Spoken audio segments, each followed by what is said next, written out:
तुम्ही काय करता? नमस्कार, माझं नाव निर्मिती राजेश वैद्य. मी 22 वर्षाची आहे मॅडम. आता मी मेडिकल स्टुडंट आहे, 3rd इयरला आहे सध्या.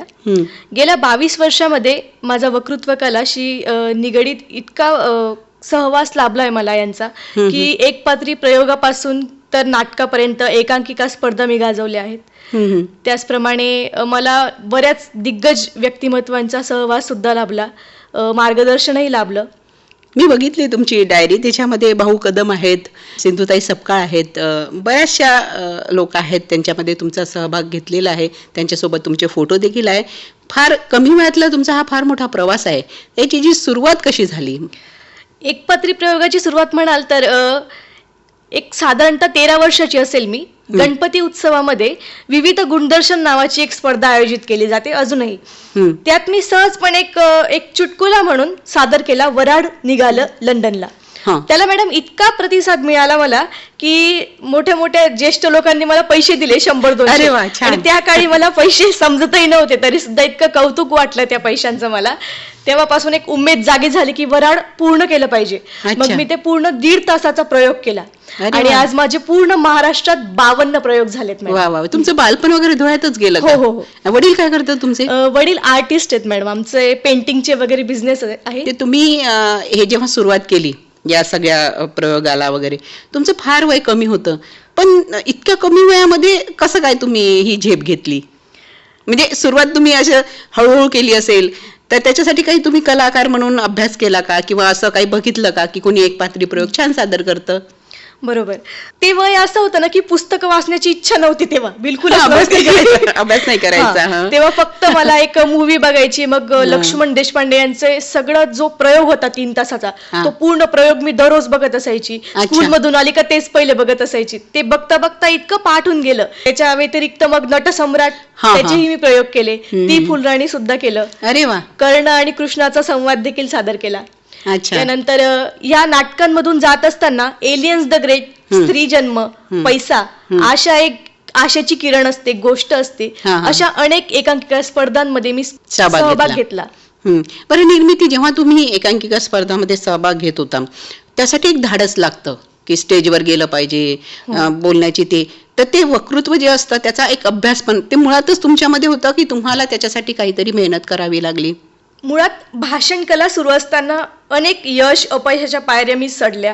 रामदास स्वामी म्हणतात, आवाज मधुर राखावा, शब्द निवडाने वापरावा, सावधपणे करीत जावा संसार आपला. तसंच मला असं वाटतं की रांगड्या पैलवानासारखं मातीत लोळता आलं पाहिजे. रांगड्या पैलवानासारखं मातीत लोळता आलं पाहिजे. भाषण करणं सोपं आहे, फक्त शब्दांशी खेळता आलं पाहिजे. मग शब्दांशी खेळताना तुम्हाला तेवढा अभ्यास पण करावा लागला असेल? हो, नक्कीच. जेव्हा मी एखाद्या कलाकाराला समोर बघायची वक्तृत्व करताना, भाषण कला करताना, किंवा एखाद्या राजकारणाला, तर मला एक उमेद जागी व्हायची की बाबा आपल्याला असं बोलता यायला पाहिजे. किंवा एखादी आपण लेक्चरर समोर बघतोय, माझ्या मनात तेच चालू असायचं वर्गात सुद्धा की ह्या मॅम अशा कशा बोलू शकतात समोरासमोर. ती एक उमेद जागी झाली. त्यातून मी मग पुस्तकं वाचायला सुरुवात केली, अनेक लेख, वर्तमानपत्रे वाचायला सुरुवात केली. अनेक वक्तृत्व क्षेत्रातले जेवढेही दिग्गज व्यक्तिमत्व आहे त्यांनाही ऐकलं, त्यांच्याकडून शिकली. नितीन बानगुडे पाटील यांचा सहवास लाभला. बरं, मग हा जो तुमचा एकपात्री वऱ्हाड निघालं लंडनला, याची काही थोडासा जो सगळ्यात आवडता क्षण आहे तुमच्या याच्यामध्ये, तो आपण श्रोत्यांसमोर सादर करूया. संवादाच्या माध्यमातून मला असं वाटतंय की एक रेखाचित्र म्हणा किंवा एक काल्पनिक चित्र लोकांच्या समोर उभं राहिलं पाहिजे. थोडं 2-3 मिनिटं तुम्ही तो संवाद आम्हाला सांगाल का?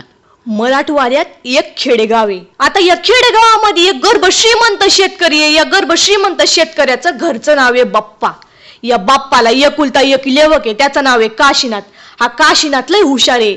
पहिले खेड्याच्या शाळेत जातो, तिथनं पहिल्या नंबरात पास होतो. मग तालुक्याच्या शाळेत जातो, तिथनं पहिल्या नंबरात पास होतो. मग शहराच्या शाळेत जातो, तिथनं पहिल्या नंबरात पास होतो. मग पास होता होता त्याचं शिक्षण अडतं म्हणून तो लंडनला जातो, तिथनं पहिल्या नंबरात पास होतो आणि पास होता होता घोटाळा करतो. अशा पद्धतीची ही एक स्टोरी आहेत ना की ते जेव्हा आपण ऐकतोय तर ते ऐकल्यानंतर फारसं आपल्याला कळत नाही. जेव्हा आपण लाईव्ह बघणार आहे त्या कार्यक्रमाला तेव्हाच ते आपल्या लक्षात येईल. पण रेडिओ असं माध्यम आहे की तुम्हाला संवादाच्या माध्यमातनं, शब्दांच्या माध्यमातनं बरोबर. तुम्हाला एक चित्र उभं करावं लागतं. बरोबर. त्यामुळे लोक म्हणतात की दूरदर्शन आणि हे चॅनल आहेत ते पाहणं फार सोपी असतं, परंतु संवादाच्या माध्यमातून एक रेखाचित्र उभं करणं हे रेडिओमध्ये फार मोठी कलाकुसर आहे आणि ते साध्य करणारा ग्रेटच माणूस असतो. पण तुम्ही जे संवाद बोललेत त्याच्यातून एक रेखाचित्र लोकांच्या समोर नक्कीच उभं राहिलं असेल की वऱ्हाड निघालं लंडनला, त्याचे संवाद कसे असतात. बरं, हे सगळं करताना तुम्ही जे वक्तृत्व स्पर्धेमध्ये सहभाग घेता त्याचे अनेक विषय असतात, हो. म्हणजे विषय बदलत असतात. ही स्पर्धा किंवा याच्यामध्ये सहभाग घेतात ना, तुम्ही कसला अभ्यास करायचे, कशा पद्धतीने करायचे? विषयाला अनुसरून अगदीच माझ्या वास्तवाशी निगडीत असू शकतं ते मी स्वतःशी एक रिलेटेड करायची की माझ्यासोबत तो विषय कधी झालाय का, माझ्या डोळ्यासमोर तो विषय कधी आलाय का. कारण जेव्हा आपण स्वतःशी तो विषय निगडीत करतो तेव्हा जाऊन आपण स्टेजवर बोलू शकतो. हो, अगदी. कारण त्याचा अभ्यास असणं तुम्हाला फार गरजेचं. हो. कुठलंही वक्तृत्व असो हो. तुम्हाला गरजेचं. भाषण कला किंवा हे सगळे क्षेत्र हे एका विशिष्ट क्षेत्रामध्ये, सामाजिक आहे, राजकीय आहे किंवा मग शैक्षणिक क्षेत्र आहे, हे सगळं क्षेत्र वेगळं. तुम्ही कलावंत म्हणून जेव्हा उभे राहता की एखादा माणूस बघतो की अरे ही मुलगी छोटीशी काय सादर करू शकते, पण जेव्हा त्याला सुरुवात होत असेल तेव्हा माणूस बघत राहते की पद्धतीनं तुम्ही हे सगळं हँडल करता. हा जो तुम्ही अभ्यास करता किंवा हा जो यामध्ये कशी एकोपा कसा साधलाय तुम्ही आणि हे सगळं कसं हँडल केलं? मेडिकलला ऍडमिशन होण्यापूर्वी ना माझं एक स्वतंत्र आयुष्य होतं एक की मला वेळ मिळत होता. त्या निमित्ताने का होईना की पुस्तकं वाचली जात होती, अनेक भाषणं अटेंड केली जात होती, अनेक दिग्गजांचं मार्गदर्शन पण लाभत होतं मला. त्याप्रमाणे त्यांचे अनुभव ऐकताना मलाही तो अनुभव मिळायचा काही की बुवा चांगल्या गोष्टी त्यांचे अनुभव असतील असं. अच्छा, असं लोकमान्य टिळक आणि अण्णाभाऊ साठे यांचं अभिवादन म्हणून असं वगैरे तुम्ही काही सादर केलं का किंवा असा कार्यक्रमात सहभाग घेतला का? हो हो, माझं वक्तृत्व झालं होतं, तिथे मला प्राइज भेटलं होतं त्यांच्या कार्यक्रम जो त्यांनी आयोजित केला. अच्छा अच्छा, म्हणजे त्याच्यामध्ये सुद्धा तुम्ही सहभाग घेतला. हो. म्हणजे सामाजिक जे काही कार्यक्रम होतात त्याच्यामध्ये तुमचा सहभाग असतो. हो, सहभाग असतो. दिग्गज कलावंत तुम्ही सांगितलं की हो. दिग्गज कलाकारांमध्ये मी त्यांच्यामध्ये फोटो दिसले मला तुमचे. अगदीच.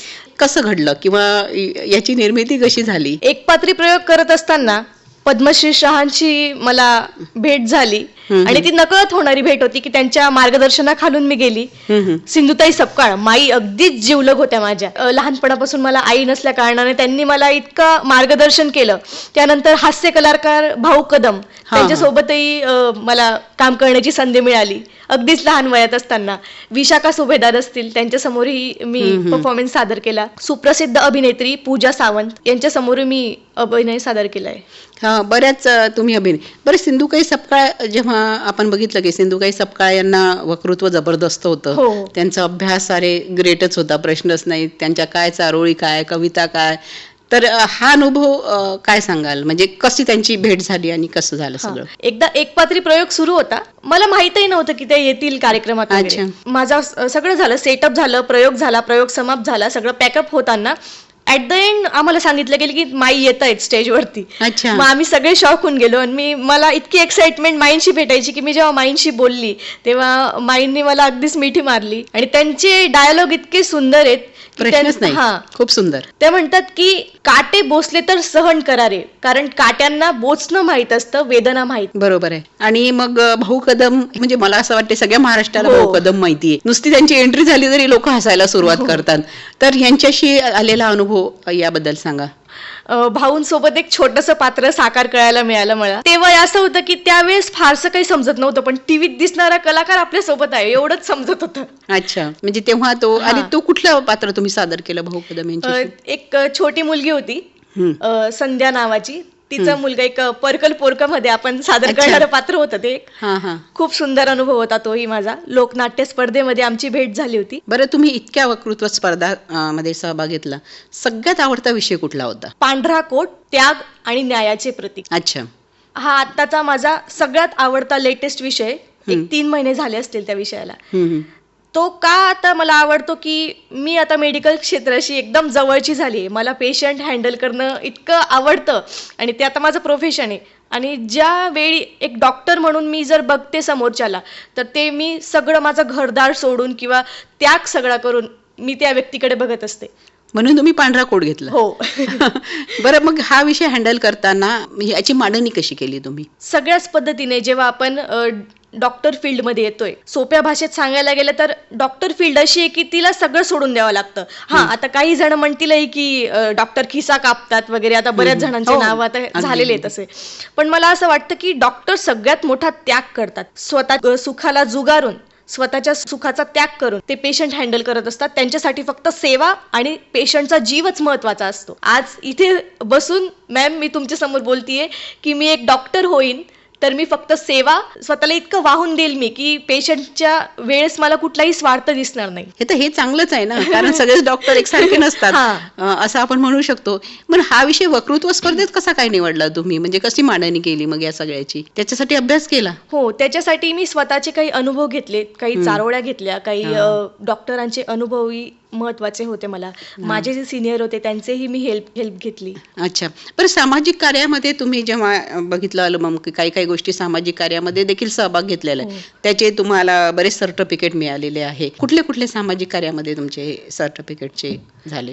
सामाजिक कार्य म्हणाल तर अगदी शालेय शिक्षण सुरू असताना अंध व्यक्तींसाठी निधी गोळा करणं, अच्छा, किंवा अनाथांसाठी भेट देणं, त्याचप्रमाणे अनेक ठिकाणी वृक्षारोपणही केलं. अच्छा. म्हणजे छोट्या छोट्या गोष्टी सुद्धा हँडल केल्या की सामाजिक कार्यामध्ये वृक्षारोपण का असेना किंवा लहान मुलांची कामं का असेना, हे सगळे तुम्ही घेतलं.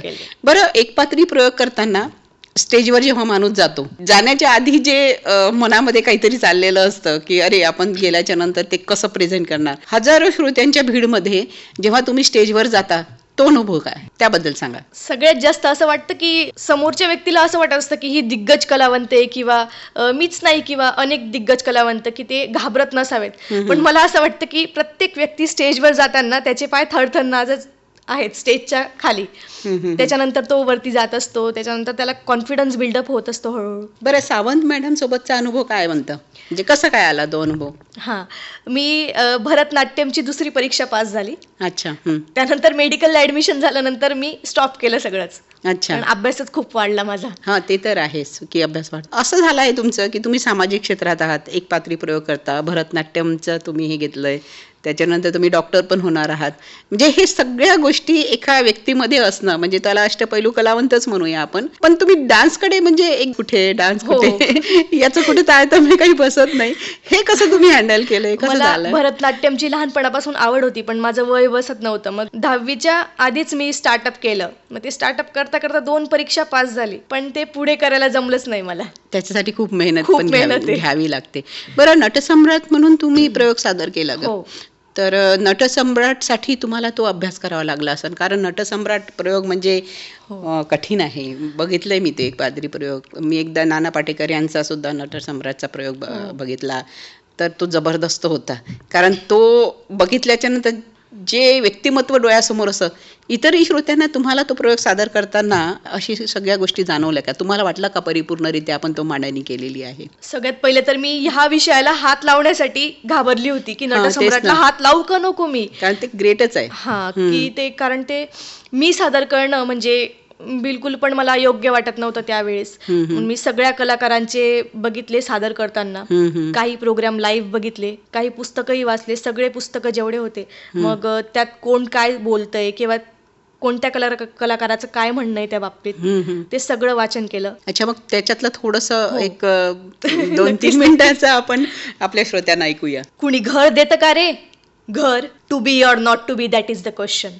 जगावं की मरावं हा एकच सवाल आहे. या दुनियेच्या उखिरड्यावर खरकट्या पत्रावळीचा तुकडा होऊन जगावं बेशरम लाचार आनंदानं की फेकून द्यावं हे देहाचं लक्तर त्यात गुंडाळलेल्या जाणीवेच्या यातनेसह मृत्यूच्या काळ्या शाळ डोहामध्ये, आणि करावा त्याचा शेवट एकाच प्रहाराने, माझा तुझा याचा आणि त्याचाही.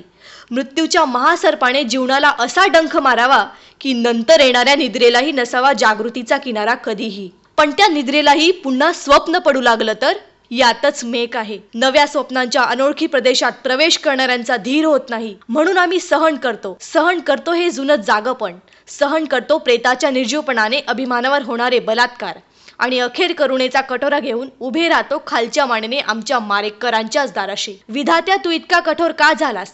एका बाजूला ज्यांना आम्ही जन्म दिला ते आम्हाला विसरतात, आणि दुसऱ्या बाजूला ज्यांनी आम्हाला जन्म दिला तो तूही आम्हाला विसरतोयस. मग या विस्कटलेल्या हाडांचे सापळे घेऊन हे करुणाकारा आम्ही थेड्यांनी कुणाच्या पायावर डोकं आदळायचं रे, कुणाच्या पायावर डोकं आदळायचं. दूर व्हा, सगळे निरर्थक आहे. जो आपल्या जागी ठामपणे उभा आहे तो मी आहे. मी आहे जुलियट सीझर, मी आहे ऑथेल्लो, मी आहे प्रतापराव, सुधाकर आणि हॅम्लेट मीच, आणि मी आहे गणपत रामचंद्र बेलवलकर नटसम्राट. अरे वा, छान. आणि मी आहे निर्मिती वैद्य.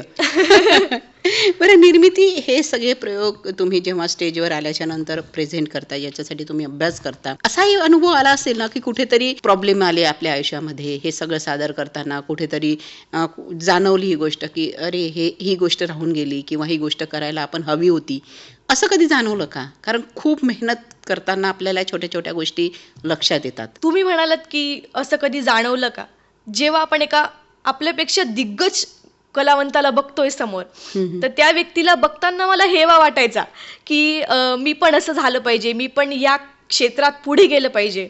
पण कुठेतरी शिक्षण पण बाकी होतं, त्याच्यामुळे शिक्षणाकडे लक्ष देणं पण फार गरजेचं होतं. अच्छा, बरं, हे सगळं करताना कुठकुठली पारितोषिकं तुम्हाला मिळालेली आहेत? हो, मला हिरकणी पुरस्कार प्राप्त झाला, नादभूषण पुरस्कार प्राप्त झाला, शब्दरंग करंडक, नारी शक्ती पुरस्कार, इथापे पुरस्कार, छत्रपती करंडक, साथी गुलाबराव करंडक, आणि असे अनेक पुरस्कार प्राप्त झाले. आणि ह्या पुरस्कारासाठी तुम्ही सगळं लिहून वगैरे पाठवलं होतं की तुम्ही कुठलं काम करता, काय करता, किंवा सहज तुमची नावं पाठवल्या गेली? नाही, सहज माझी नावं पाठवली गेली, मी निवडली गेली. आता इथापे संगमनेरचं जे कॉलेज आहे तिथे मला पुरस्कार मिळाला, तर मी युनिव्हर्सिटीतून एकटीच होती. अरे वा. जी मी सादर करते किंवा आहे. बरं, भविष्यात काय करायची इच्छा आहे? म्हणजे तुम्ही तर सांगितलं की मला वैद्यकीय क्षेत्रामध्ये नाव वगैरे करायचं आहे. मला कधी कधी असं वाटतं, म्हणजे तुमच्या बोलण्यावरून, तुम्ही जेव्हा डॉक्टर व्हाल आणि पेशंट वगैरे असे असतील, पेशंटला जर बरं नाही वाटलं तर तुम्ही म्हणाल थांबा मी तुम्हाला एक पात्री प्रयोग करून दाखवते बरं का. पेशंटला थोडासा आनंद होईल, त्याचंही मनोरंजन होईल. म्हणजे डॉक्टर प्लस कुठेतरी कलावंत त्या क्षेत्रामध्ये गेला की पेशंटही थोडासा अरे वा, आपल्याकडे दोन्ही क्षेत्र आहेत बरं का. असंही काहीतरी मनात असेल. भविष्यात काय करायची इच्छा आहे? अगदीच, माझं प्रोफेशन तर मी जोपासेलच, पण माझा छंदही मी त्याचप्रमाणे जोपासेल. वक्तृत्व कला मरेस्तोवर मी सोडणार नाही. हा, ते तर एकदम रक्तातच आहे, प्रश्नच नाही. म्हणजे जे पेशंट आहे किंवा सामाजिक काम करायची अशी काही इच्छा आहे? मला स्वतःचं हॉस्पिटल वगैरे असावं? स्वतःचं क्लिनिक मला काढायचंय. अच्छा, आणि डॉक्टर होऊन आणि नामांकित डॉक्टर व्हायचंय. आजी, धुळ्यातच राहा बरं का, मग धुळ्याच्या बाहेर नको. कारण बरेच लोक जरा मोठे झाले की मग ते धुळ्याच्या बाहेर पडतात. थोडंसं वाटतं की अरे आपण धुळ्यातच राहायला हवं. बरं, आमच्या सर्व जे काही कलावंत आहेत, काही एकपात्री प्रयोग करत असतील, वक्तृत्व स्पर्धा किंवा संवाद करत असतील, तुम्ही त्यांना काय सांगाल? मला असं म्हणायचंय की कला जोपासत असताना पुस्तकं वाचली गेली पाहिजेत, ना की युट्यूबवरील भाषणं कॉपी करून आपण एक स्क्रिप्ट बनवायची, तीच बोलून तीच पाठ करून आपण स्टेजवर जातो ना, दुसऱ्या मिनिटाला परीक्षकाला समजून जातं ही स्क्रिप्ट आहे, ही युट्यूबवरचीच डिक्टो आलेली आहे. तर तसं न करता तुम्ही पुस्तकं वाचा, कारण पुस्तकं कॉपी केली जात नाही. पुस्तकं सगळीच लोक सारखी वाचत नाहीत.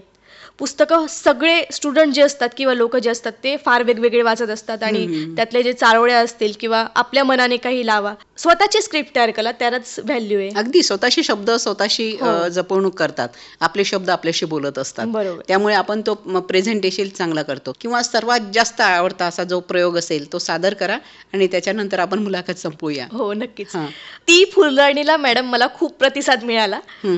ती फुलराणी तुमच्या समोर सादर करते. तुला शिकवीन चांगलाच धडा, तुझ्या पापाचा भरलाय घडा, मोठा समजतो स्वतःला मास्तर, इजा गटारात घाल तुझ्या शास्त्र, तुझं मसनात गेलंय ज्ञान, तुझ्या तोंडातच घालीन शान, तुझा उतरीन समदा माज, मग येशील गुंडाळत लाज, माझी चाटत येशील बुट, मग मी म्हणल काय आज इकडं कुठं, हात पसरून मागशील माझ्याकडे भीक, मग मी म्हणल आधी शुद्ध बोलायला शिक, मग उडवून लाच चल बाहेर चल धरायला वाट, मग बाहेर मुकाट वळवळ करतोय किडा, तुला शिकवीन चांगलाच धडा, मग कुठूनसा येईल राजकुमार, सफेद घोड्यावर होऊन स्वार, तबडक तबडक तबडक तबडक तबडक तबडक तबडक तबडक, नजरेला जेव्हा नजर भिडल झटक्यात माझ्या पायाच पडल, मग म्हणल राणी तुझ्यावर झालो फिदा, क्या खूबसूरती कैसी अदा, माग माग तुला हवं ते माग, प्यारी माझ्यावर धरू नकोस राग. मी आपली गावठीच बोलल, मनातली तार हळूच खोलल, गालावर चढल लाजाची लाली आणि नजर जाईल अलगद खाली, मी म्हणल हे काय असं? लोकात उगाच होईल हस. कुंपणा पतूर सरद्याची धाव, टिटवीनं धरावी का दर्याची हाव. हिऱ्यातल्या कंठाला सुतळीचं बोट, गटाराच्या पाण्याला सोन्याचा घडा. मग राजाच येईल रथात बसून, काय बी कर पण हो माझी सून. दरबारी धर्याल मुठीत नाक, मग म्हणेल राजाचं मान तरी राख. श्रोते हो आणि सखीनो, या होत्या निर्मिती वैद्य, अष्टपैलू कलावंत, एक पात्री प्रयोग, अनेक सामाजिक संघटनामध्ये सहभागी घेणाऱ्या आणि महत्त्वाचं म्हणजे वैद्यकीय क्षेत्रात देखील त्यांनी आता नाव कमवलेलं आहे आणि भविष्यात चांगल्या डॉक्टर होणार आहेत. तर आज आपण निर्मिती यांच्याशी बोललोत. खूप चांगली मुलाखत, चांगले अनुभव वाटून घेतले. आकाशवाणीच्या वतीने मी आपले आभार मानते निर्मिती. धन्यवाद. धन्यवाद. नमस्कार.